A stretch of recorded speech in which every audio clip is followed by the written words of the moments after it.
Welcome into Vandy on SI. I'm Joey Dwyer here with Graham Bacco from Lane Stadium in Blacksburg, Virginia. Graham, a big one for Vanderbilt today. It feels like the type of game that could really catapult the season.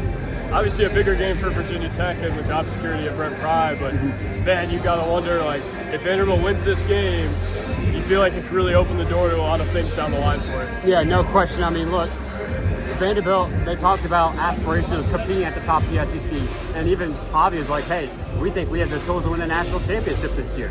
So if they want to hit those goals, tonight is a huge night, and it feels like they have to win this game tonight in order to basically, like you said, catapult to those goals. I mean, and what a scene this is here. I mean, this is incredible. It's about to be a night game here at Lane Stadium.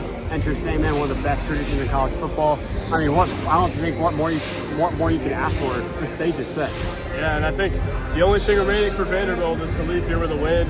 You saw last year the Virginia Tech game kind of put Vanderbilt on the map a little bit. It was Vanderbilt's real first big win under Clark Lee. They beat Kentucky, they beat Florida. It's really in a lost season, though.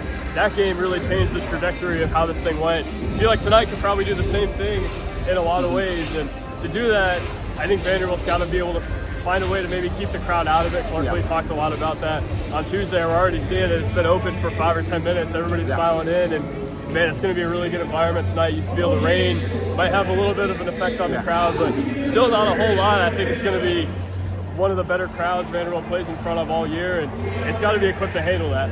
Oh, yeah. I mean, I don't think the rain's going to shy the crowd away. I mean, the crowd's not going to care about this rain, and I don't think it's going to be enough to even keep the crowd out of it or make people want to go home. I mean, like you said, this is a massive environment, a crazy environment, and the crowd's going to try to force penalty, force miscommunications, force false starts. They're going to try to force and make as much of an impact for their team on Vanderbilt as they possibly can.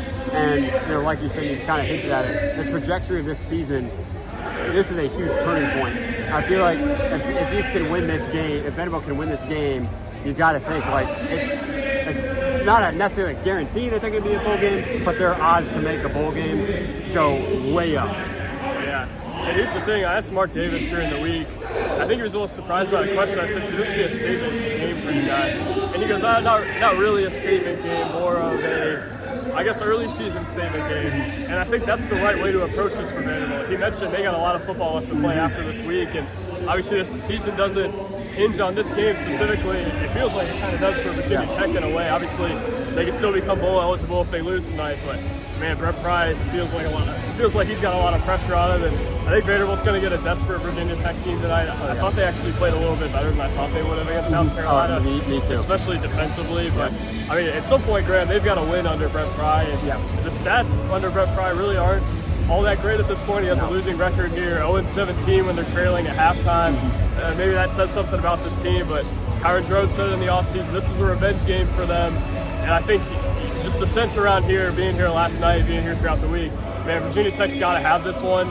I think Vanderbilt, in the way, this is a really big game for them too, though. Like you said, the trajectory of the season maybe doesn't solely hinge upon tonight. I think Mark Davis put that well. Like they've got a lot of other opportunities against really good teams to find a way, but if you can't do it against this team, are you going to be able to do it against the Missouri? Are you going to be able to do it against an Auburn or a Kentucky? I don't know the answer to that at this point, and I think Vanderbilt's going to have to be sharp tonight. It's basically a pick of it wherever you look, and man, this is going to be a good one, Graham. Yeah, it absolutely is, and I think next week Vanderbilt plays at South Carolina.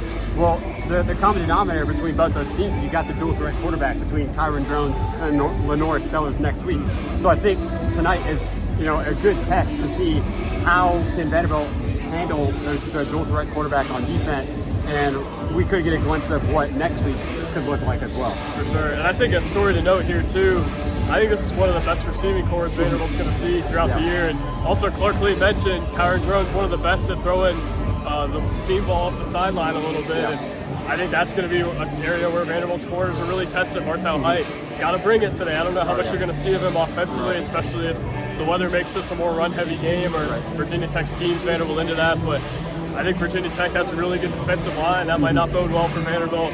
If it's going to rain, if it's going to be its game where Virginia Tech can buck it up a little bit, I think that's a positive for them. But the area where I think Vanderbilt really has the advantage here, the skill positions on offense, I don't think Virginia Tech's corners if the scheme is properly designed, I don't think they can properly keep up with a Trey Richardson or Martel Height, guys like that on the perimeter. That's where Vanderbilt's advantage is, and I wonder how much the weather can affect that. I think Vanderbilt's got a real chance to win, and maybe a little bit more explosive offensively than they've been in the past, especially with the scheme here. But if Vanderbilt's going to solely rely on the run and have to do that because of the weather, I can see it getting a little ugly offensively for them. Yeah, I mean, like you said, talking about the corners and the advantage that Vanderbilt has with the wide receivers. I mean, we saw last week with South Carolina, Nick Harbor was able to get behind those cornerbacks for Virginia Tech pretty easily. Caught that 68-yard touchdown last week. So I think the speed of Trey Richardson can really come into effect. I mean, we've heard it all camp, and now this is a great opportunity tonight for him to showcase that. Yeah, this is a big game for Trey Richardson, and I think Vanderbilt to win tonight has to do a few things. First of all, you got to hit the explosive plays. You got to have a few things go your way defensively. It's got to be a game where you force Kyron Drones to make a bad throw, or you make a really nice play in the secondary to turn them over once or twice. And also, you can't do the same thing offensively. You got to take care of it.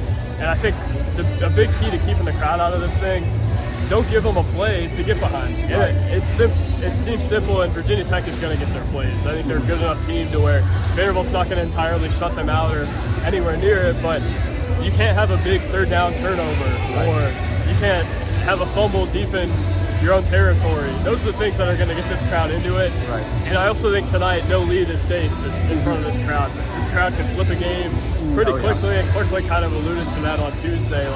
You got to keep the crowd out of it however you can. And I actually think Vanderbilt's going to have a pretty good allotment of fans here. If it's not sold out, its allotment, it's going to be pretty close, but there's no kidding ourselves here. Virginia Tech's going to have a really good crowd tonight, and I think that's going to be a factor in the game as much as Vanderbilt lets it become a factor in the game. It's got old guys offensively, but I don't know that a lot of people have seen an environment like this. Oh, yeah, no question. I mean, we talked about it, earlier in this video. I mean, the environment is pretty ridiculous. And, like you said, taking care of the ball, it reminds me of Vanderbilt, Texas last year, where Vanderbilt, they had a real shot to beat Texas, but you had late turnovers in the second half, kind of throw away the opportunity. Same with LSU. They were really close to LSU last year, and you had mistakes later in the game that unfortunately took away the opportunity to steal one. So taking care of the ball on the road here is a major key. For sure, Graham. I think we've kind of hit it all.